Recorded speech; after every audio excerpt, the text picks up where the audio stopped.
है वो वापस खाना खा के आएगी, आप सभी इंतजार करें। और खाने की व्यवस्था को हमारे पदाधिकारियों से मेरा निवेदन है कि वो सुचारू रूप से चलाएं। जोगल सर, आज के कार्यक्रम में मुझे जो मौका दिया सभी महान भावों को और हमारे अतिथियों को और कार्यक्रम संचालनकर्ताओं को बहुत बहुत आभार, धन्यवाद आपका दिल से। आज बाबा साहब की जयंती का पर्व है और इस पर्व पर मुझे सबसे पहले तो इस पर्व में जो माहौल लगा है उस पर्व में सबसे पहला माहौल चाहिए कि इस जयंती पर जोरदार हमारे बोधिसत्व भारत रत्न डॉक्टर B.R. अम्बेडकर बाबा साहब की जयंती पर जोर से बोले जय जय जय जय जय भीम, जय जय जय जय जय भीम। जब तक सूरज चांद रहेगा, जब तक सूरज चांद रहेगा, बाबा साहब के आगे लगा हुआ भारत रत्न, ये भारत रत्न नहीं है एक्चुअल में, इससे बाबा साहब का मान नहीं बढ़ता है, इस भारत रत्न का सम्मान बढ़ता है बाबा साहब को देने से। मैं से बोधिसत्व बाबा साहब भीमराव अम्बेडकर की जो जयंती है उस पर आपसे ये कहना चाहता हूँ कि शानदार आज जो प्रोग्राम किया बहुत ही जोरदार है और लगातार ऐसे कार्यक्रम होता है हर बार, इसके लिए बहुत बहुत धन्यवाद। पूरा महीना हमारा इसी तरह से चलता है कि बाबा साहब की जयंती हम लगातार मनाते रहते हैं। आज मैं सबसे कहना चाहता हूं कि इस पर्व पर जोरदार आपकी तालियां न बजी। मैं चाहूंगा कि बाघ की रखवाली के लिए माली चाहिए, बाघ की रखवाली के लिए माली चाहिए और दिल है दिलवाला तो दिलवाली चाहिए। और आज अम्बेडकर जयंती का जोरदार प्रोग्राम, आपकी ताली चाहिए, जोरदार ताली चाहिए। मुझे आशा है कि आप बात को समझ गए और आपकी तालियां भी बज चुकी है। आज बाबा साहब की बात करूं तो 26 दिसंबर 1956 की बात है, जब बाबा साहब बहुत परेशान हो रहे थे और दुखी थे, व्याकुल थे। रात के समय पढ़ते टाइम पर उनके पास में रत्नू जी आए। एक कहानी है जो वास्तविकता है। रत्नू जी आए, रत्नू जी ने बाबा साहब से पूछा कि बाबा साहब आप बहुत दुखी लग रहे हो, क्या बात है, परेशान हो क्या? कि हाँ वास्तव में सही कह रहे हो रत्नू जी, आप कह रहे हो कि परेशान हूं मैं और मैं व्याकुल भी हूं। किस बात से?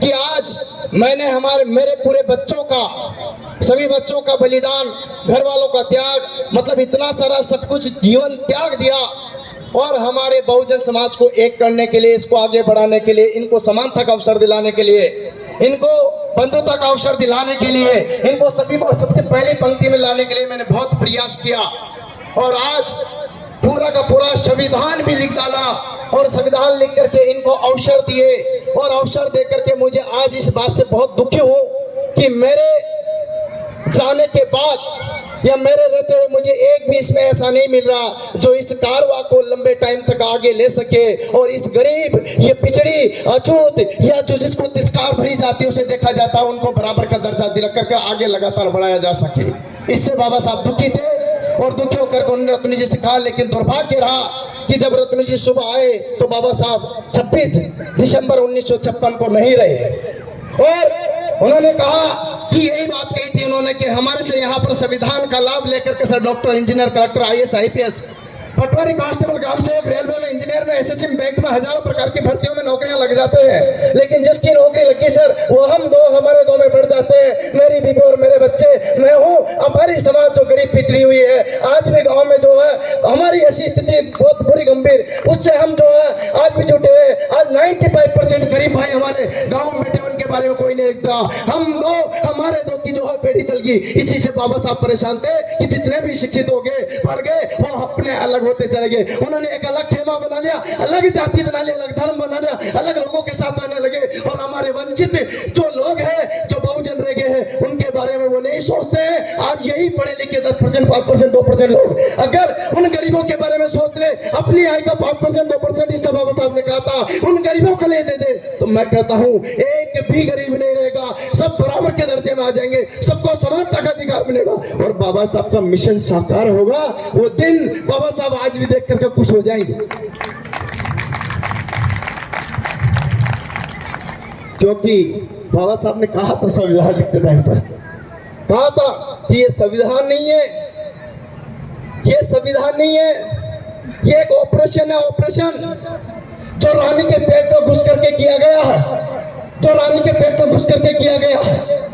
अब राजा का बेटा ही राजा नहीं बनेगा, राजा आप भी बन सकते हो, राजा आप आप भी बन सकते हो राजा, आप भी बन सकते हो राजा, आप भी बन सकते हैं, सब बन सकते हैं।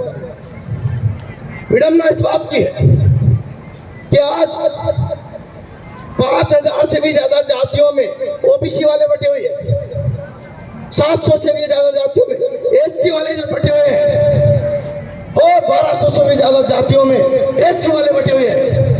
इन जातियों में 1-2% लोग आगे बढ़ जाते हैं और वो अपनी जाति को लेकर के चलने लगते हैं, और उन्हीं को लेकर चलते हैं। बाकी दूसरी जातियां वंचित रह जाती है, उनका कोई नहीं सोचता, उनके बारे में कोई नहीं सोचता। बहुत बड़ी बात कह भी छुआछूत भेदभाव पर मुझे लगता है सर ऊपर वाले तो सिर्फ आदेश देते हैं, छुआछूत और भेदभाव तो अपनों में से किया जाता है, अपनों में से किया जाता। एसटी वाले से छुआछूत कर रहा, एससी वाले से छुआछूत कर रहा, ओबीसी वाला से छुआछूत कर रहा। मैं बड़ी जाति का हूँ, मैं बड़ी जाति का हूँ, ऐसे जातियों में बांट करके हमें टुकड़ों में तोड़ा जा रहा, पर हम समझ नहीं पा रहे। मैं बता रहा हूँ समय आ चुका है, बदलने का बदल दीजिएगा। राजा का बेटा नहीं आप भी बन सकोगे, लेकिन परिवर्तन की जरूरत है, हमें एक होने की जरूरत है। अगर हम एसटी ओबीसी अर्थात पूरे बहुजन अगर एक हो जाए तो बाबा साहब का मिशन साकार हो जाएगा। और बाबा साहब का मिशन अगर साकार हो गया तो प्रत्येक बहुजन को वो अधिकार, वो समानता, वो स्वतंत्रता, वो बंधुता का अधिकार मिल जाएगा, और सभी को समान अवसर मिलेंगे और सभी को बराबर का दर्जा होगा। यही बाबा साहब ने कहा था। इसीलिए आप समझने की कोशिश करो। जगह जगह देखो, यहाँ तक कि सर्वोच्च पदों पर बैठे हुए लोग भी बोल रहे कि बाबा साहब ने एक पैशन है, पैशन। क्या भाइयों पीछे जो बैठे भाइयों, क्या आपको बाबा साहब पैशन लगते हैं? अरे बाबा साहब तो एक ब्रांड है जो आपके और मेरे और सभी के बहुजनों के दिल में धड़कते हैं। बाबा साहब ने जो दिया है उसी की वजह से आज हम यहाँ बैठे हुए हैं। मैं तो यही कहना चाहता हूँ भाइयों, छुआछूत, भेदभाव, जातीयता हम लोग अपनों में करते हैं। पहले दूसरों को सुधारने से पहले खुद सुधर लो। हम अपनों में इतने भेदभाव लाते हैं कि दूसरों से क्या कहे, शर्म आती तो खुद भी आती है। मैं बड़ा हूँ और मैं छोटा हूँ, ये बड़ा है, ये छोटा है, हम है अपनों में। मैं तो सिर्फ आपसे कहना चाहता हूँ कि हम एक होकर के आगे बढ़ेंगे तो मिशन साकार होगा।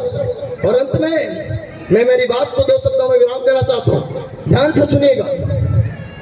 क्योंकि जिस घर में तुम्हारा मान न हो उस घर में तुम क्यों जाते हो, जिस घर में तुम्हारा मान न हो उस घर में तुम क्यों जाते हो, जिस मंदिर में सम्मान न हो उस मंदिर में तुम क्यों जाते हो। अरे जिस धर्म ने तुमको तुच्छ कहा उस धर्म के गुण क्यों गाते हो। अरे राम राज्य का करो खात्मा, भीम राज की बारी है, और आप भी न समझे तो बुद्धि भ्रष्ट हमारी है।